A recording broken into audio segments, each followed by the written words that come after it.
Bonjour à tous et à toutes, aujourd'hui on se trouve dans un micro-trottoir avec Daphné. Pourrais-tu te présenter s'il te plaît ?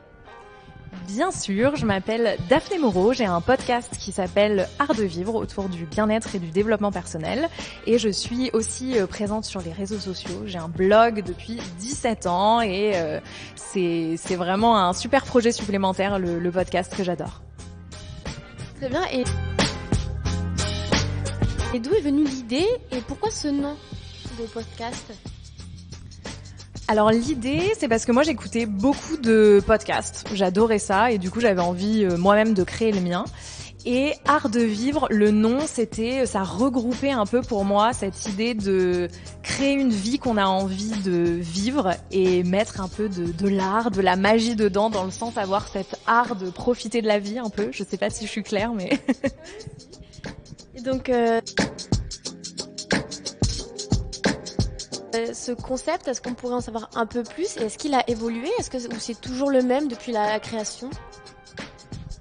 Alors mon podcast est assez récent, il a un petit peu plus de 6 mois, donc c'est toujours le même concept depuis le début. Donc je parle beaucoup de bien-être, de développement personnel, et à la fin j'ai une petite rubrique que j'adore aussi, qui est un peu plus lifestyle, on va dire, où je partage des coups de cœur et des découvertes. Donc ça peut être des films, des livres, des épisodes de podcast que j'ai aimés, ce genre de choses.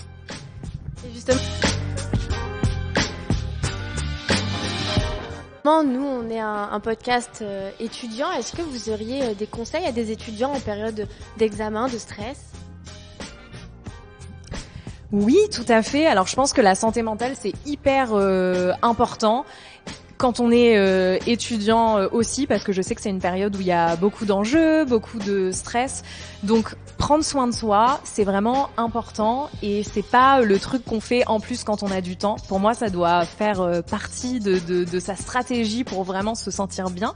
Ça peut être que quelques minutes, que quelques instants, et prendre soin de soi, pour moi, ça peut prendre des milliers de formes. Il y a des gens qui vont faire du sport pour prendre soin d'eux, des gens qui vont faire de la méditation, du yoga, des gens qui vont passer du temps dans la nature, où il faut vraiment trouver le truc qui résonne pour soi et avoir régulièrement ces petites bulles de décompression, mais qui peuvent finalement être très courtes mais régulières.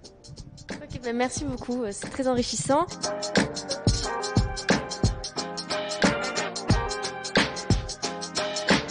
Et en tant que podcasteuse, excusez-moi, comment on fait pour garder cette motivation, cette envie les jours où on n'a pas envie de s'enregistrer, on n'a pas envie de tourner, mais qu'on doit sortir l'épisode ? Alors moi, j'essaye de toujours garder en tête les gens qui m'écoutent. J'ai un petit post-it sur mon bureau où j'ai écrit, c'est un peu mon mantra, ce que je fais va aider quelqu'un. Et je me dis, il y a au moins une personne qui va m'écouter, qui va apprendre quelque chose ou qui va découvrir quelque chose ou grandir ou avoir quelque chose qui se débloque. Donc les jours où j'ai pas très envie, je pense à cette personne ou peut-être plusieurs personnes qui vont, après avoir écouté mon épisode, se sentir un peu mieux, un peu différemment, et du coup j'essaye de me concentrer sur ça.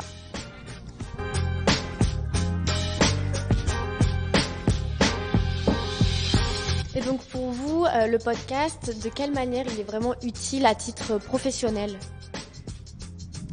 Alors le podcast, c'est un super levier business pour soit toucher une nouvelle audience quand on a déjà une audience ailleurs. Donc moi, c'était mon cas, j'avais déjà une audience sur les réseaux sociaux, sur mon blog, et du coup, le podcast, ça m'a permis de toucher des nouvelles personnes. Il y a certaines personnes qui me suivent sur les réseaux sociaux, qui me suivent aussi sur le podcast, mais il y a des gens qui me découvrent via le podcast. Donc c'est un super outil business en ce sens.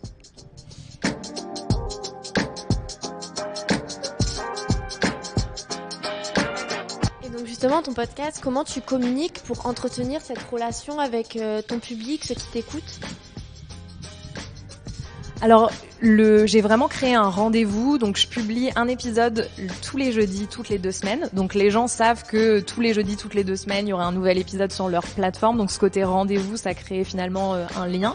Et puis après, j'utilise bien sûr toutes les autres plateformes qui sont à ma disposition. Donc mon blog, j'ai aussi une newsletter assez suivie et les réseaux sociaux pour relayer mes épisodes et renvoyer vers mes épisodes.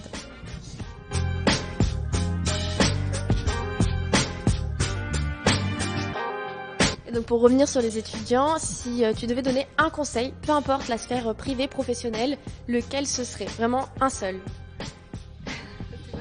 Waouh. Je dirais d'apprendre à s'écouter, d'apprendre à savoir ce qui résonne vraiment profondément pour nous. Moi, j'ai toujours été hyper intéressée par le développement personnel. J'ai failli faire des études de psychologie et finalement j'ai fait des études de marketing. J'ai adoré aussi. Mais je pense que c'est puissant même si on décide de faire autre chose, si tu sens que tu as une passion pour quelque chose et que peut-être tu vas faire des études où tu te dis bon ok, à la fin de ces études, je suis sûre entre guillemets de trouver un job, etc. Mais de cultiver cette passion qu'on a en soi, parce qu'il y a un moment où je pense que le chemin va toujours revenir vers cette passion-là. Parce que, et encore plus je pense, je vais passer pour vieille en disant ça, mais votre génération, en fait, faites ce que vous aimez. C'est tellement important d'aimer ce qu'on fait dans son job. On passe tellement de temps dans son job et ne pas avoir peur de changer. En fait, on peut se lancer dans une voie et puis on recommence, on va dans autre chose. Avoir cette capacité à être à l'aise avec le changement et le fait de repartir à zéro. Parce qu'en fait, c'est ça la vie aussi. Si on a toujours peur si on a peur de changer, on va toujours rester au même endroit. Donc, d'être curieux, de prendre des risques et d'écouter la petite passion qu'on a à l'intérieur de soi.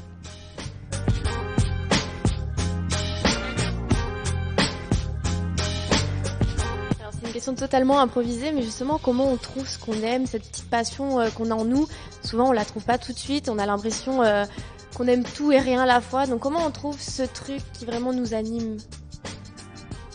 Je pense que c'est une exploration. Des fois, il y a des gens, je pense que vous devez connaître des gens comme ça qui ont une espèce de vocation, qui savent depuis toujours qu'ils veulent être pompiers, instituteurs, institutrices.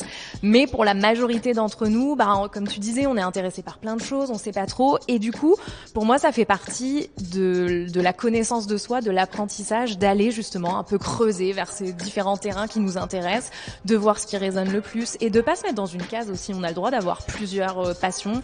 Moi, par exemple, sur mes différents réseaux, je parle de choses hyper différentes. Je fais du coaching, mais par exemple, j'adore faire des brocantes et je retape des meubles et je parle aussi de ça. Et des fois, on a envie de se mettre dans une case et d'être juste sur un seul chemin, alors qu'en fait, c'est hyper inspirant aussi les gens qui font plein de choses parce qu'on est des êtres humains et on est passionnés par plein de choses différentes et du coup, ça a du sens. Et après, c'est normal aussi le fait de trouver ce qui résonne pour nous, ça prend du temps, parfois des années, et en fait, c'est une exploration un peu tout le temps, donc il faut aussi pas mettre la pression par-dessus ça, parce qu'en fait, quand on est jeune, justement, c'est le moment où il faut essayer plein de choses et découvrir ce qui résonne pour nous, et après, on a toute la vie pour aller creuser dans les différentes thématiques.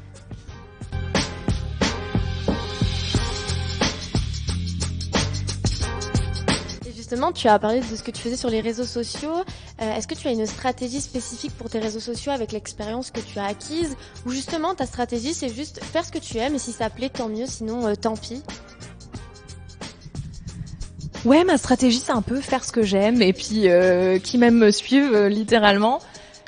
J'aime bien être assez authentique dans ce que je partage et puis voir qu'il y a des gens qui résonnent avec ce que je partage. J'ai pas envie de me contraindre et d'aborder certains sujets qui peut-être me passionnent pas juste parce que ça pourrait plaire.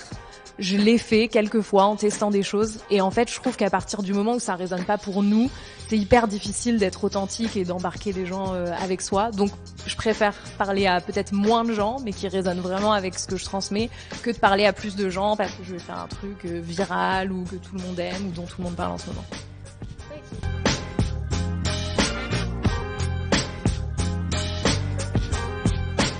Et pour finir, quel est ton avis sur, comme nous, les podcasts étudiants et quel axe d'amélioration pourrais-tu nous proposer ou à tous ceux qui nous écoutent qui ont un podcast étudiant ?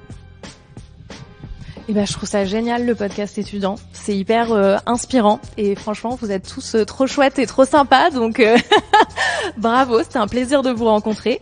Et je trouve que ce que vous faites c'est top parce que justement c'est hyper naturel, hyper spontané et du coup hyper inspirant. Donc continuez.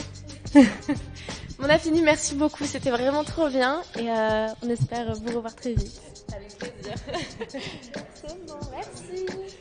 J'espère que ça vous a plu. Trop chouette.